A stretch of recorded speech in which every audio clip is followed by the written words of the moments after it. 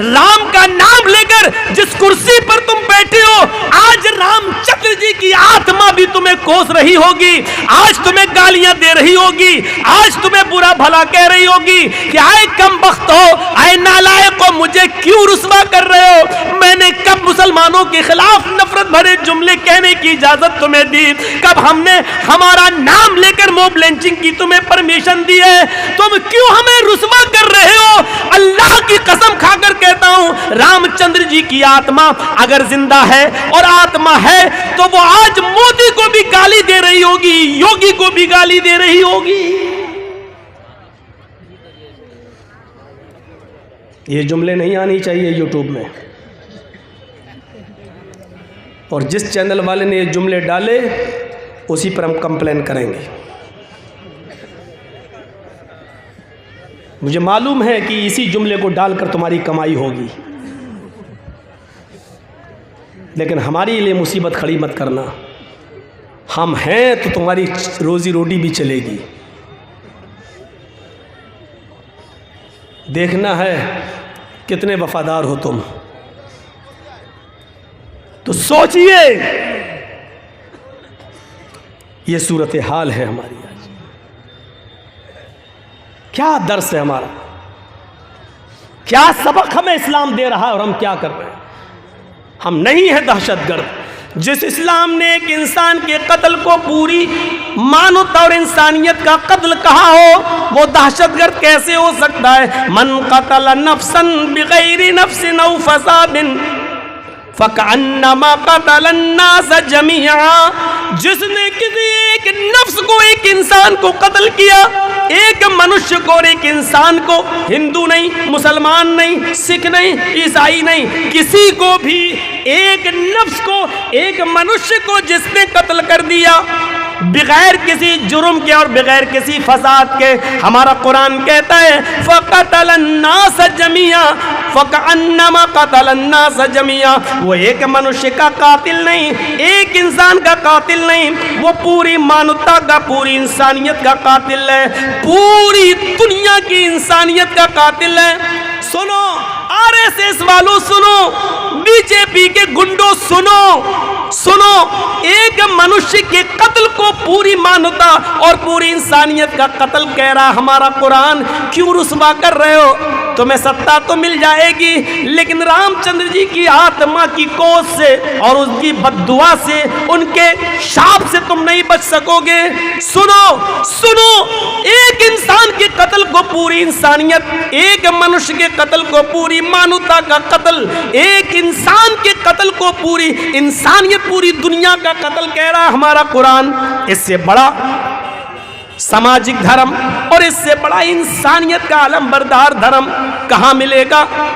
وہ مذہب جو یہ کہتا ہے کہ ایک عورت نے بلی کو باندھ دیا اور 3 دن تک بھوکا پیاسا رکھا اور اس کو نہ چھوڑا نہ کھانا ہی دیا اور وہ بھوکی پیاسی مر گئی، جس پر ہمارے نبی کا فرمان یہ ہے کہ ایک بلی کو بھوکا پیاسا باندھ کر مارنے والی عورت جب مرتی ہے تو اللہ تعالیٰ نے جنت کی خوشبو اس عورت پر حرام کر دی ہے اور وہ عورت جہنم کی مستحق بن جاتی ہے۔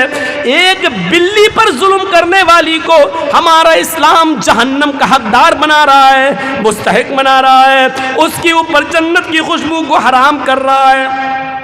جو بلیوں کے ساتھ، کیڑے مکوڑوں کے ساتھ، جانوروں کے ساتھ یہ برتاؤ کر رہا ہو، جو مذہب، وہ دہشت گرد کیسے ہو سکتا ہے؟ وہ فسادی کیسے ہو سکتا ہے؟ وہ آتنکواد کی شکشا دینے والا کیسا ہو سکتا ہے؟ وہ عورت جو اپنا جسم بیچتی ہے، وہ عورت جس کو طوائف کہا جاتا ہے ہمارے سماج میں، ہماری سوسائٹی میں، وہ عورت جس کو بری نظر سے دیکھا جاتا ہے ہماری سماج میں، ہماری سوسائٹی میں، جو پیسہ لے کر اپنا جسم بیچتی ہے، وہ عورت جس کو گندی نظر سے دیکھا جاتا ہے ہمارے سماج، ہماری سوسائٹی میں، لیکن وہی عورت راستے میں اپنے کسٹمر ڈھونڈنے کے لیے جاتی ہے، پیسہ لے کر جسم بیچنے کے لیے جاتی ہے، لیکن راستے میں زبان نکالے ہوئے پیاس سے تڑپتے ہوئے کتے کو دیکھتی ہے تو اپنا دوپٹہ کنویں میں ڈال کر اور اس پیاسے کتے کو نچوڑ کر پانی پلا دیتی ہے۔ اس رب کی رحمت جوش میں آتی ہے۔ اللہ کے نبی فرماتے ہیں اللہ تعالیٰ کو اس طوائف کی، اس بدچلن کی، اس فاحشہ کی یہ نیکی بھی یادہ بھی اتنی پسند آئی کہ اس عورت کو اسی نیکی کی وجہ سے اس نے جہنم سے آزادی دے دی اور اس عورت کو جنت کا مستحق بنا دیا۔ ایک بلی کو باندھ کر مارنے والی جہنم میں، اور طوائف ہو کر، بدچلن ہو کر ایک کتے کو پانی پلا دینے والی عورت پر جہنم حرام کر دی اور اس کو جنت کے اندر داخل کر دیا۔ سوچو میڈیا والوں، یہ خوبیاں بھی کبھی کبھی لکھ دیا کرو، اسلام کی یہ سچائی بھی بیان کر دیا کرو، شاید رام کی آتما خوش ہو جائے اور تمہارے لیے کچھ اچھا سوچ لے۔ سوچو تو میڈیا والوں، کم سے کم مرنے کے بعد تم کتا اور بلی اور چوہا تو نہیں بنو، پھر دوبارہ منش اور انسان بن کر پیدا ہو جاؤ۔ یہ بھی تو کم سے کم بیان کر دیا کرو، یہ بھی تو لکھ دیا کرو جو اسلام ہمیں یہ تعلیم دیتا ہے۔ ہاں اس ابو سعید خدری کے بارے میں سنو۔ ابو سعید خدری جو اللہ کے نبی کی لیٹرین قضاء حاجت کا لوٹا بندنا پکڑے ہوئے ہیں اور جنگل میں چلے جا رہے ہیں، اللہ کے نبی نے کہا لاؤ اب یہ لوٹا مجھے دے دو، اب یہ برتن مجھے دے دو اور تم یہیں بیٹھ جاؤ، میں جنگل میں جاتا ہوں اور لیٹرین سے قضاء حاجت سے فارغ ہو کر آتا ہوں۔ اللہ کے نبی برتن لے کر چلے گئے، اتنی دور نکل گئے کہ کسی کی نظروں کے سامنے نہ آئے اور 2 درختوں کی آڑ میں قضاء حاجت سے فراغت حاصل کرنے لگے۔ ادھر ابو سعید خدری جس پیڑ کے نیچے بیٹھے ہیں، اس پیڑ کے اوپر چڑیا کا ایک گھونسلہ ہے اور اس کے 2 چھوٹے چھوٹے بچے چینچی کر رہے ہیں۔ ابو سعید خدری اس پیڑ پر چڑھتے ہیں اور چڑیا کے وہ 2 چھوٹے چھوٹے بچے ان کو بہت خوبصورت لگتے ہیں، ان 2 چھوٹے چھوٹے بچوں کو لے لیتے ہیں اور اپنی مٹھی میں لے کر نیچے اتر جاتے ہیں۔ تھوڑی دیر کے بعد چڑیا آتی ہے، چڑیا گھونسلے میں دیکھتی ہے کہ میرے بچے نہیں ہیں، لیکن بچے چینچی کر رہے ہیں۔ چڑیا کے کانوں میں پیڑ کے نیچے بیٹھے ہوئے ابو سعید خدری کے ہاتھوں میں بچے نظر آ جاتے ہیں۔ چڑیا اپنے منہ کا دانا پھینکتی ہے اور چی چی کرتے ہوئے نیچے آتی ہے اور وہ چڑیا ابو سعید خدری کے سر پہ اپنے پر مار رہی ہے، گویا کہ وہ اپنے بچوں کو لینا چاہتی ہے کہ اے ابو سعید میرے بچوں کو میرے حوالے کر دو، گویا کہ وہ اپنے پروں سے یہ کہہ رہی ہو۔ ادھر سے اللہ کے رسول لیٹرین سے فارغ ہو کے آ رہے ہیں، دیکھتے ہیں کہ چڑیا اپنا پر مار رہی ہے اور اپنے بچے لینا چاہتی ہے، اور ادھر ابو سعید خدری ان بچوں کو چھوڑنے کے لیے تیار نہیں ہے۔ یہ منظر دیکھ کر رحمت للعالمین کی آنکھوں میں آنسو آ جاتے ہیں اور کہتے ہیں ابو سعید اس چڑیا کی داستان تم نہیں سمجھ رہے ہو، یہ چڑیا تمہارے سر کے اوپر اڑ کر گردش کر رہی ہے، طواف کر رہی ہے، پر مار رہی ہے، یہ تم سے اپنے بچے مانگ رہی ہے۔ جس طرح ہمیں اپنے بچوں سے پیار ہوتا ہے، ہمیں اپنے بچوں سے محبت ہوتی ہے، ان پرندوں کو بھی اپنے بچوں سے محبت ہوتی ہے۔ ابو سعید تم ان کے بچے واپس کر دو، اس چڑیا کا ایک بچہ چھوڑتے ہیں۔ ابو سعید چڑیا جھٹ سے اپنی چونچ سے اس بچے کو پکڑتی ہے اور اڑتی ہوئی گھونسلے میں رکھ دیتی ہے اور پھر دوسرا بچہ لینے آتی ہے۔ ابو سعید نے دوسرا بچہ چھوڑا، وہ چڑیا نے چونچ سے دبایا اور پھر دوسری اپنے بچے کو بھی اسی گھونسلے میں لے گئی۔ ابو سعید خدری کا بیان ہے چند دنوں کے بعد میں نے سوچا کہ چلیں اسی جگہ پہ چلیں، کچھ دانا لے کر، چڑیا جو کھاتی ہے وہ دانا لے کر چلیں اور گھونسلے میں ڈال دیں۔ لیکن 2-3 دن کے بعد جب ابو سعید خدری اپنے پاس سے کچھ دانا لے کر چڑیا کے کھانے کی غذا لے کر جب گئے تو کیا دیکھتے ہیں، اب اس جگہ پر چڑیا نہیں ہے، اس کا گھونسلہ بھی نہیں ہے، اس کے بچے بھی نہیں ہے۔ یعنی ان بچوں کی ماں چڑیا نے سوچا کہ اس جگہ پر ہمارے بچے سیف نہیں ہیں، کسی نے دیکھ لیا ہے، یہ کہیں لے نہ جائے، تو وہ چڑیا اپنے بچوں کو لے کر کسی سرکشت استھان پہ چلی گئی۔ میرے نبی جناب محمد رسول اللہ صلی اللہ علیہ وسلم ان چھوٹے چھوٹے چڑیوں کے بچوں کی ماں پر ظلم نہیں کر سکے اور ان بچوں کو واپس کروا دیا۔ جس اسلام کی تعلیم یہ رہی ہو وہ بے قصوروں کو مارنے کی اجازت کیسے دے گا، وہ دہشت گردی کی اجازت کیسے دے گا، وہ کسی کو قتل کرنے کی اجازت کیسے دے گا؟ جھوٹے ہو RSS والو، جھوٹے ہو BJP کے گنڈوں جو اسلام کو تم بدنام کر رہے ہو، اور جھوٹے ہو اے میڈیا والو جو تم سرکاری ہڈیوں پر پل کر اور اس طریقے کی خرافاتیں بیان کر رہے ہو۔ جھوٹے ہو تم، جھوٹے ہو تم، اپنے دعوے میں جھوٹے ہو۔ تمہیں پرمیشور ہی نپٹے گا، تمہیں تمہارے رام ہی نپٹیں گے، تم اپنے دھرم کے مطابق تم سچی سچی سزا پاؤ گے۔ اگر تم سچے ہو تو منوشیہ بنو گے، اور جھوٹے ہو تو انتظار کرو کہ مرنے کے بعد کتا بلی چوہا بندر نہ بنا دیے جاؤ۔ یہ صورتحال ہماری، ہم اپنے معاشرے میں نظر ڈالیں۔ اللہ کے رسول صلی اللہ علیہ وسلم ایک انصاری کے باغ میں چلے جاتے ہیں، بھوکے، آپ کے ساتھ آپ کے صحابہ بھی ہیں۔ اس انصاری نے جلدی سے کھجور پیش کر دیے اور اللہ کے نبی کو بٹھا دیا۔ اللہ کے نبی کھجور اٹھاتے ہیں، ایک کھجور اپنے منہ تک لے جاتے ہیں، ابھی کھاتے نہیں ہیں، کھجور کا ٹکڑا ہے، منہ تک لے جاتے ہیں کہ اچانک نظر پڑتی ہے ایک اونٹ اپنا سر نیچے کیے ہوئے ڈالے ہوئے ہے۔ اسی باغ میں ایک اونٹ اپنا سر نیچے کیے ہوئے ڈالے ہے۔ اللہ کے رسول نے کھجور رکھ دیا اور اس اونٹ کے پاس چلے گئے ہیں۔ جیسے ہی اس اونٹ کے سر پہ اپنا ہاتھ پھیرا، ہوتا ہے آپ لوگ اپنے قربانی کے جانوروں پر ہاتھ پھیرتے ہیں پیار میں، اللہ کے رسول نے جیسے ہی اس اونٹ کے سر پہ اپنا ہاتھ پھیرا، اس اونٹ نے اپنی لمبی گردن اللہ کے رسول کے سینے سے لگا دی اور اس اونٹ کے آنکھوں سے آنسو بہہ پڑے۔ اللہ کے رسول صلی اللہ علیہ وسلم کو اس وقت اللہ نے بذریعہ جبرائیل بتا دیا۔ جیسے ہی اونٹ نے آپ نے ہاتھ پھیرا، اونٹ نے اپنا سر نبی کے سینے سے لگا دیا، رونا شروع کر دیا۔ اونٹ کے رونے کو دیکھ کر نبی کا رونا شروع ہو گیا اور اللہ کے رسول نے پوچھا من رب ھذا الجمل، اس اونٹ کا مالک کون ہے؟ ادھر سے آواز آتی ہے اس انصاری سے، انصاری نے، اللہ کے رسول یہ اونٹ میرا ہے۔ آپ نے کہا ادھر آؤ. جی کہیے اللہ کے رسول کیا بات.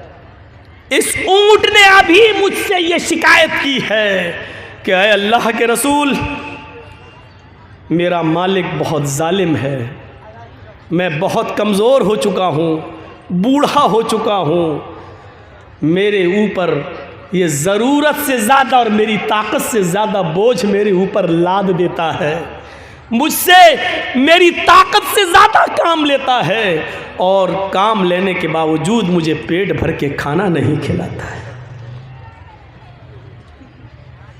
جتنی طاقت تم اس اونٹ کے اوپر رکھتے ہو اللہ رب العالمین اس سے کہیں زیادہ طاقت تمہارے اوپر رکھتا ہے. ڈرو اللہ سے. ہائے ہائے ہائے، اونٹ کی زبان سمجھنے والے ہمارے آقا، اونٹ کی زبان سمجھنے والے ہمارے نبی یہ برداشت نہیں کر سکے کہ اس اونٹ کے اوپر اس کی طاقت سے زیادہ سامان لادا جائے اور پھر پیٹ بھر کے اس کو کھانا نہ کھلایا جائے. اس انصاری نے کہا اللہ کے رسول اس اونٹ نے جو کچھ بھی کہا ایک ایک لفظ سچا ہے اور میں وعدہ کرتا ہوں کہ آج کے بعد آپ کو شکایت کا کوئی موقع نہیں ملے گا. آپ نے کہا میں اس وقت تک تمہارے کھجور نہیں کھاؤں گا جب تک کہ میرے آنکھوں کے سامنے اس اونٹ کا پیٹ نہ بھر دو، اس کو پورا پیٹ بھر کے کھانا نہ کھلا دو. ہمارا وہ نبی جو اونٹ کی بھوک برداشت نہ کر سکے، وہ غریبوں، یتیموں، مسکینوں، بیواؤں، پسماندوں اور کمزوروں کو بھوکا مرتے ہوئے کیسے دیکھ سکتا ہے؟ یہ رحمت ہے جناب محمد رسول اللہ کی اور اسلام کی خصوصیت ہے. اس رحمت سے سبق حاصل کرو. قرآن چیخ چیخ کر کہتا ہے یا ایھا الذین آمنوا ادخلوا فی السلم کافہ، اے ایمانوں والو تم اسلام کے اندر پورے کے پورے داخل ہو جاؤ. ہمارے رویے بتا رہے ہیں کہ ہم اسلام کے اندر پورے کے پورے داخل نہیں ہیں. آدھا ادھورا داخل ہونے سے کوئی فائدہ نہیں. قرآن ہم سے کہہ رہا پورے کے پورے داخل ہو جاؤ. ہر مسلمان غور کرے پورا کا پورا داخل ہے اسلام کے اندر. آپ یہاں بیٹھے ہیں نا، سن رہے ہیں اور لڑ رہے ہیں کہ نیچے کرو موبائل، مولانا نہیں دکھ رہے ہیں، لیکن اسی سماج کے اندر نظر ڈالو. ہم اسی گاؤں کی بات کر رہے ہیں جہاں جلسہ ہے. ایک طرف مولانا کی شکل دیکھنے کے لیے لوگ بے چین ہیں تو دوسری طرف ہماری سماج کی اور ہماری بیٹیاں، جلسہ ہو رہا ہے، تقریر چل رہی ہے، لیکن آپ اس جلسے سے باہر نکل کر ان کا منظر دیکھ سکتے ہو کہ کون جلسہ سن رہا ہے اور کون مارکیٹ گھوم رہا ہے، کون میلہ کے اندر ٹہل رہی ہے اور کون جلیبی خرید رہی ہے اور کون چوڑیاں خرید رہی ہے. اور آپ کسی جلسے میں ایسے نوجوانوں کو بھی دیکھو گے جو جلسے سے دور فون پر موبائل پر بات کر کے ملنے کا جگہ اور وقت بھی متعین کر کے آئے ہیں. اور آج جا کر دیکھ لو باہر تو ایسا لگے گا آپ کو جیسے کتیا کے پیچھے 10 کتے لگے ہوئے. مولوی جرجیس بدنام ہے کی مثال کھری دیتا ہے. میں نے اس گھومنے والی لڑکی کو کتیا کہا ہے اور اس کے پیچھے گھومنے والوں کو کتا کہا ہے.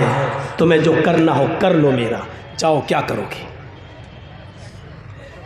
کہا ہے میں نے اور اپنے جملے واپس لینے کے لیے میں تیار نہیں ہوں. اگر تمہیں اپنی بیٹیوں کو کتیا صفت ہونے سے بچانا ہے تو ان کی نگرانی کرو، اور تمہیں کتا بننے سے رکنا ہے تو ان کا پیچھا کرنا چھوڑو. کہوں گا میں، اور اللہ کی قسم اپنے جملوں پر ہمیں کوئی پچھتاوا نہیں ہے، کوئی فکر نہیں ہے کہ کون کیا سوچے گا میرے بارے میں. ہر انسان اپنی سوچ میں آزاد ہے. سوچ میں بھی آزاد ہے، سوچ سکتا ہے جو کچھ سوچنا ہو اس کو۔ ایک طرف حال یہ ہے کہ لوگ قرآن و حدیث سننے کے لیے بے چین ہیں، چینل والوں سے لڑنے کے لیے تیار ہیں، تو دوسری طرف یہ منظر بھی ہے، ہمیں اپنی سوچ بدلنا پڑے گی۔ اسلام کے نیم اور قانون کو پوری طریقے سے فالو کرنا پڑے گا، چاہے ہماری سمجھ میں آئے یا نہ آئے۔ ہمیں اسلام کے اندر پورا کا پورا داخل ہونا پڑے گا۔ 2-4 نمازیں پڑھ لینے سے ہم مسلمان نہیں ہیں، 2-4 روزے رکھ لینے سے ہم مسلمان نہیں ہیں، معاف کیجئے گا بہت سخت مثال دے رہا ہوں، 2-4 عبادتیں کر لینے سے آپ مسلمان نہیں کہلائے جائیں گے۔ کل کی تقریر میں کہا، آج بھی کہہ رہا ہوں، 2-4 عبادتیں کر لینے سے آپ مسلمان نہیں ہوں گے۔ یہ کھمبا ہے، مان لیجئے بجلی کا ایک پول لگا ہوا ہے، مان لیجئے کوئی کھمبا لگا ہوا ہے اور اسی کھمبے کے پاس آم کا ایک پیڑ لگا ہوا ہے، سخت ہوا چلتی ہے، سخت آندھی آتی ہے اور اس تیز ہوا سے آم کے چند پتے ٹوٹ کر اس بلی پہ لٹک جاتے ہیں، چپک جاتے ہیں، یا بجلی کے کھمبے سے چپک جاتے ہیں۔ ہوا چلی، آم کے پتے ٹوٹے، اس پیڑ سے پتے ٹوٹ کر بجلی کے کھمبے پر لگ گئے، تو آپ اس بجلی کے کھمبے کو کیا کہو گے؟ آم کا پیڑ نہیں کہو گے۔ مولانا جرجیس کہتا ہے کہ وہ آم کا پیڑ ہے، آپ کہو گے کیسے؟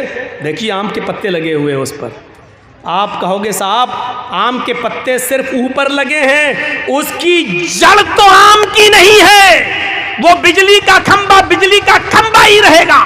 نہیں، میں کہہ رہا ہوں آم کا پیڑ ہے، اس لیے کہ آم کے پیڑ پر پتے لگتے ہیں، بجلی کے کھمبے پر بھی پتے لگے ہیں۔ آپ کہیں گے مولوی جرجیس پاگل ہو گیا ہے، رانچی لے جاؤ، اس کا علاج کراؤ۔ ارے بجلی کے کھمبے پر آم کے چند پتے چپک جانے سے بجلی کا کھمبا آم کا پیڑ کیسے ہو سکتا ہے؟ تو میں بھی آپ سے یہی کہنا چاہتا ہوں کہ ایک انسان 2-4 نمازیں پڑھ لینے سے، 2-4 عبادتیں کر لینے سے، 2-4 فقیروں کو کھانا کھلا دینے سے، 2-4 اچھے کام کر دینے سے پورا مسلمان کیسے ہو سکتا ہے؟